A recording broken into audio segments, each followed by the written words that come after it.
USA ਤੇ Punjabi cultural centre ਦੇ ਸਾਂਝੇ ਸਹਿਯੋਗ ਦੇ ਨਾਲ ਆਰਟ ਕੈਂਪ ਦੀ ਸ਼ੁਰੂਆਤ ਹੋਣ ਜਾ ਰਹੀ ਹੈ।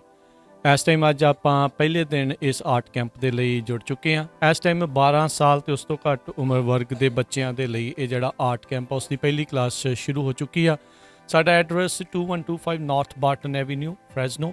ਅੱਜ ਤੋਂ 11 ਤਰੀਕ ਤੋਂ ਲੈ ਕੇ ਤੇ ਆਉਂਦੇ ਜਿਹੜੇ ਆ ਸ਼ੁੱਕਰਵਾਰ ਤੱਕ ਇਹ ਜਿਹੜਾ ਕੈਂਪ ਆ ਉਹ ਲੱਗੇਗਾ। 5 ਦਿਨਾਂ ਦਾ ਆਰਟ ਕੈਂਪ, ਜਿਸ ਦੇ ਵਿੱਚ 2 ਕਲਾਸਾਂ, ਸਵੇਰੇ 10:30 ਵਜੇ ਪਹਿਲੀ ਕਲਾਸ ਤੇ ਫਿਰ ਸ਼ਾਮ ਨੂੰ ਜਿਹੜੀ ਉਹ 3 ਵਜੇ ਜਿਹੜੀ ਆ ਉਹ ਕਲਾਸ ਹੋਵੇਗੀ। ਸੋ ਜੇ ਅਜੇ ਵੀ ਤੁਸੀਂ ਸੋਚ ਰਹੇ ਆ ਆਪਣੇ ਬੱਚਿਆਂ ਨੂੰ ਰਜਿਸਟਰ ਕਰਵਾਉਣ ਦੇ ਲਈ, ਰਜਿਸਟ੍ਰੇਸ਼ਨ ਅਜੇ ਓਪਨ ਆ, ਤੁਸੀਂ ਆ ਕੇ ਰਜਿਸਟਰ ਕਰਵਾ ਸਕਦੇ ਹੋ। ਹੋਰ ਜਾਣਕਾਰੀ ਲਈ ਤੁਸੀਂ ਕਾਲ ਕਰ ਸਕਦੇ ਹੋ 408 272 5200 ਦੇ ਉੱਤੇ। ਤੁਸੀਂ ਦੇਖ ਸਕਦੇ ਆ ਵੀ ਬੱਚੇ ਆਲਰੇਡੀ ਬੈਠੇ ਨੇ। ਕਲਾਸ ਦੀ ਜਿਹੜੀ ਉਹ ਸ਼ੁਰੂਆਤ ਹੋਣ ਜਾ ਰਹੀ ਆ।